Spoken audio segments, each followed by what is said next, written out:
আসসালামু আলাইকুম, welcome back to Mehri's mom kitchen. কেমন আছেন সবাই? আশা করি ভালো আছেন। আল্লাহর অশেষ রহমতে আমিও ভালো আছি। বন্ধুরা, ফিরে এলাম নতুন আরও একটি রেসিপি নিয়ে। আজ আপনাদের তৈরি করে দেখাবো ঘরে থাকা মাত্র দুটি উপকরণ দিয়ে দুর্দান্ত একটি ঝাল ঝাল নাস্তা রেসিপি। আশা করি রেসিপিটি আপনাদের ভালো লাগবে। তো বন্ধুরা, না টেনে পুরো ভিডিও জুড়ে সাথে থেকে নাস্তা রেসিপিটি দেখে নেওয়ার অনুরোধ রইল। চলুন মূল প্রিপারেশনে যাওয়া যাক। নাস্তাটি তৈরি করার জন্য এখানে 3টি আলু আগে থেকে খোসা ছাড়িয়ে নিয়েছি। এখন গ্রেটারের সাহায্যে গ্রেট করে নেব।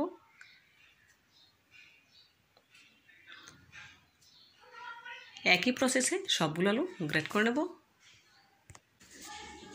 একইভাবে সবগুলো আলু গ্রেট করে নেব।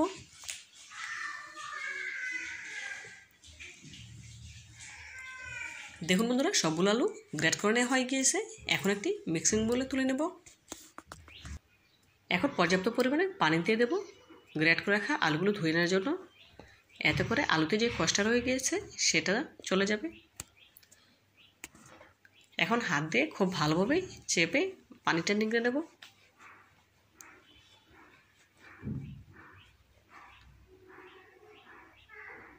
দেখুন, একই প্রসেসে সবগুলো আলু থেকে পানিটা নিংড়ে নেব। সবগুলো আলু থেকে পানিটা নিংড়ে নিয়েছি। এখন সরাসরি চুলায় চলে যাব। নাস্তাটি তৈরি করার জন্য প্রথমে চুলে একটি প্যান বসিয়ে নিয়েছি। দিয়ে দিলাম 1 টেবিল চামচ সয়াবিন তেল। প্যানের চতুর্দিকে তেলটা সরিয়ে নেব। তেলটা যখন পুরোপুরি গরম হয়ে আসবে এ পর্যায়ে দিয়ে দেবো 1/2 চা চামচ গোটা জিরে, 1 টেবিল চামচ কাঁচামরিচ কুচি।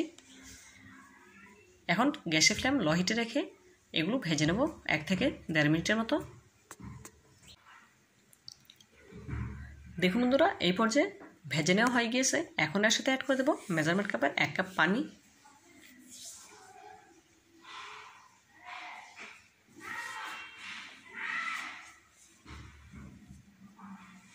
দেব 2টি মাঝারি সাইজের পেঁয়াজ কুচি, 1 টেবিল চামচ ধনে পাতা কুচি, 1/2 চা চামচ হলুদের গুঁড়া, 1 চা চামচ ম্যাগি মশলা। এখন নেড়েচেড়ে মিশিয়ে নেব। অপেক্ষা করব পানিতে পুরোপুরি বলক আসা পর্যন্ত। দেখুন বন্ধুরা, এই পর্যায়ে পানিতে পুরোপুরি বলক চলে এসেছে। আগে থেকে যে আলুগুলো গ্রেট করে রেখেছিলাম সেই আলুগুলো ওপর থেকে দিয়ে দিচ্ছি। এখন এর সাথে অ্যাড করে দেবো পরিমাণ মতো লবণ। দেব মেজারমেন্ট কাপের 1/2 কাপ সুজি। এখানে যতটুকু সুজি দেবেন ঠিক তার ডাবল পরিমাণে পানি দিতে হবে। যেহেতু আমি 1/2 কাপ সুজি দেবো সেজন্য 1 কাপ পরিমাণে পানি অ্যাড করেছি। গ্যাসের ফ্লেম লো হিটে রেখে এই মিশ্রণটা রেডি করে নিতে হবে। তো বন্ধুরা, ভিডিওর এই পর্যায়ে আপনাদের কাছে ছোট্ট একটি রিকোয়েস্ট রইল, যারা এখনও পর্যন্ত আমার ভিডিওটি দেখছেন একটি লাইক দিতে ভুলে গিয়েছেন, প্লিজ একটি লাইক দিয়ে ভিডিওটি কন্টিনিউ করবেন। আর যে সকল বন্ধুরা আমার চ্যানেলে নতুন ভিজিট করেছেন চাইলে চ্যানেলটি সাবস্ক্রাইব করে পাশে থাকা অল নোটিফিকেশনে ক্লিক করে দিতে পারেন। এতে করে আমি যখনই কোনো নতুন ভিডিও আপলোড করব সবার আগে আপনার কাছে পৌঁছে যাবে। অলরেডি যারা এই কাজটি করে নিয়েছেন আপনাদেরকে জানাই অসংখ্য ধন্যবাদ।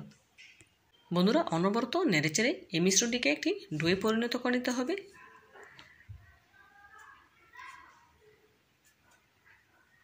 খেয়াল রাখতে হবে প্যানের তলা যেন লেগে না যায়, সেজন্য আমি অনবরত নেড়েচেড়ে নিচ্ছি।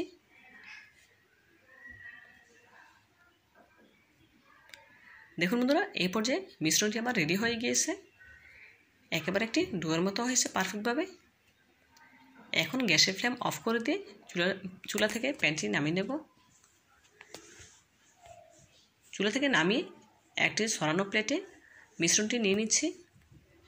এখন একটি স্প্যাচুলার সাহায্যে মিশ্রণটিকে চতুর্ভুজ আকৃতির শেপ দিয়ে নেব।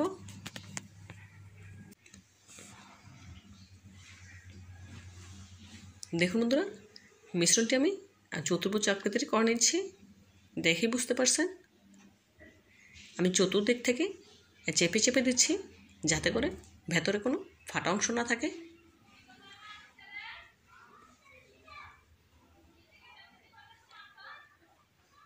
এই পর্যায়ে মিশ্রণটি আমার চতুর্ভুজ আকৃতির করে নেওয়া হয়ে গেছে, দেখেই বুঝতে পারছেন। এখন একটি ধারালো চাকুর সাহায্যে এই মিশ্রণটি আমি আমার পছন্দ মতো শেপ দিয়ে কেটে নেব। আপনারা যে কোনো শেপে কেটে নিতে পারেন, কোনো অসুবিধা নেই। দেখুন, চাকুটিতে প্রথমে আমি একটু তেল মেখে নেব যাতে করে আর চাকুতে লেগে না যায়। দেখুন, তেল মেখে নিচ্ছি। এখন আমি বরফির আকারে শেপ দিয়ে কেটে নেব।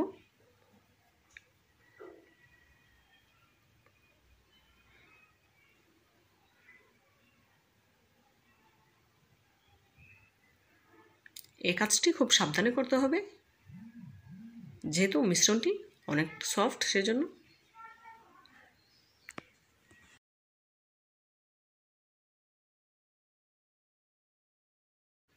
দেখুন বরফি আকারে শেপ দিয়ে কেটে নেওয়া হয়ে গিয়েছে।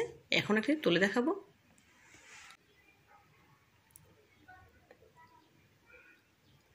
এখন বরফির সাইডের অংশ আঙুল দিয়ে চেপে সমান করে নেব।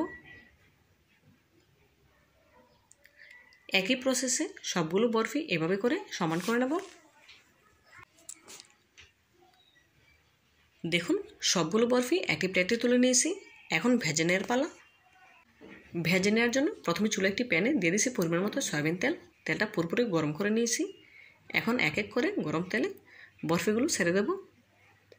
অবশ্যই বরফিগুলো গরম তেলে ছাড়তে হবে। গ্যাসের ফ্লেম হাই হিটে রেখে এই বরফিগুলো ভেজে নেব। বন্ধুরা এক পাশ কিছুটা ভাজা হয়ে গেলে এখন উঠিয়ে নিচ্ছে। বন্ধুরা এই বরফিগুলো কিন্তু হাই হিটে করে ভেজে নিতে হবে। লো হিটে করে ভাজলে দেখা যাবে বরফিগুলো খুলে যাচ্ছে। সেজন্য প্রথমে হাই হিটে করে ভেজে কিছুটা ড্রাই করে নেব। দেখুন বরফিগুলো আবার উল্টে নেব। এভাবে করে কয়েকবার উল্টে পাল্টে ব্রাউন কালার করে ভেজে নেব। বন্ধুরা আলু সুজির এই বরফিগুলো খেতে কিন্তু অসম্ভব রকমের মজার হয়। দেখুন কয়েকবার উল্টে পাল্টে নেওয়ার পর বরফিগুলো কিন্তু ব্রাউন কালার করে ভাজা হয়ে গিয়েছে। এখন একটি ছাঁকনিতে তুলে তেলটা সেঁকে নেব। দেখুন ছাঁকনিতে তুলে নিচ্ছি। একই প্রসেসে বাকি বরফিগুলো তেলে ভেজে নেব। দেখুন বন্ধুরা একই প্রসেসে সবগুলো ঝাল ঝাল বরফি ভেজে নিয়েছি। মাশাআল্লাহ দেখতে কতটা সুন্দর এবং লোভনীয় লাগছে। দেখতে যতটা সুন্দর হয়েছে খেতে ততটাই সুস্বাদু।